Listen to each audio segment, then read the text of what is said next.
بسم اللہ الرحمن الرحیم۔ اللہ تبارک و تعالیٰ کے نام سے شروع جو بہت بڑا مہربان نہایت رحم کرنے والا ہے۔ اللہم صلی علی محمد وعلی آل محمد وبارک وسلم۔ لاکھوں کروڑوں درود و سلام حضور صلی اللہ علیہ وآلہ وسلم پر اور اس کی آل پر۔ محترم ناظرین السلام علیکم۔ ہم امید کرتے ہیں کہ آپ خیریت سے ہوں گے اور خوش ہوں گے۔ محترم ناظرین، آج کی اس ویڈیو میں ہم آپ کو ایک حیران کن گولڈن پلور نامی پرندے کا واقعہ سنائیں گے۔ محترم ناظرین، اس واقعہ کو پورا سمجھنے کے لیے آپ سے ہماری یہ گزارش ہے کہ آپ ہماری اس ویڈیو کو اینڈ تک لازمی دیکھیں اور ہمارے یوٹیوب چینل کو سبسکرائب کریں۔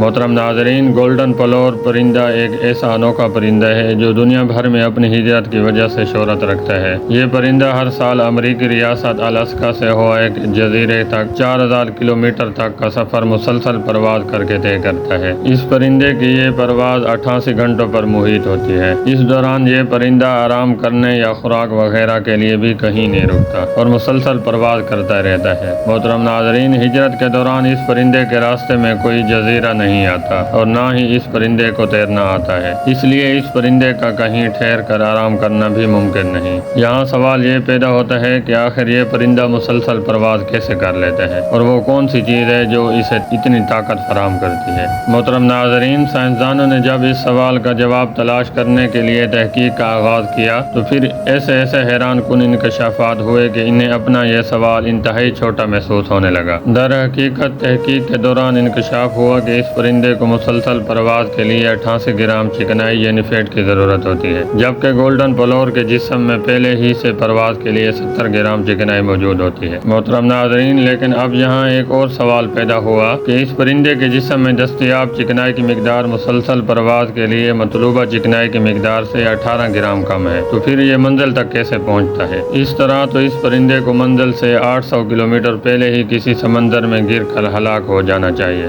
اس سوال کی تحقیق کے دوران ایک اور دلچسپ انکشاف یہ ہوا کہ اصل میں یہ پرندہ گروہوں کی شکل میں وی کی صورت بنا کر پرواز کرتے ہیں اور اپنی پوزیشن کو تبدیل کرتے رہتے ہیں۔ اس شکل اور تبدیلی کی وجہ سے بنسبت اکیلے پرواز کرنے کے انہیں ہوا کی رگڑ کا کم سامنا کرنا پڑتا ہے۔ اس طرح ان کی 23% توانائی محفوظ ہو جاتی ہے، جو ان کو ہوائی کے جزیرے یعنی ان کی منزل تک پہنچا دیتی ہے۔ دوسرا یہ کہ اس طرح ان پرندوں کے پاس 6 یا 7 گرام چکنائی اضافی طاقت کی صورت میں بھی محفوظ رہتی ہے، جو ہواؤں کا رخ مخالف ہونے کی صورت میں ان کے کام آتی ہے۔ یقیناً اس میں عقل والوں کے لیے اللہ تعالیٰ کی پیدا کردہ نشانیاں ہیں، ورنہ ایک پرندے کو کیا معلوم کہ ہجرت کے لیے اسے کتنی چکنائی درکار ہے، یا پھر اس کے پاس یہ طاقت کہاں سے آئے گی، اور تم اللہ تبارک و تعالیٰ کی کون سی نعمتوں کو جھٹلاؤ گے۔ محترم ناظرین، ہمیں بھی چاہیے کہ ہم ہر وقت اللہ تبارک و تعالیٰ کا شکر ادا کرتے رہیں۔ آمین ثم آمین۔ ہم امید کرتے ہیں کہ ہماری آج کی یہ ویڈیو آپ کو پسند آئی ہوگی۔ اگر ہماری آج کی یہ ویڈیو آپ کو پسند آئی ہے تو ہمارے یوٹیوب چینل کو سبسکرائب کریں،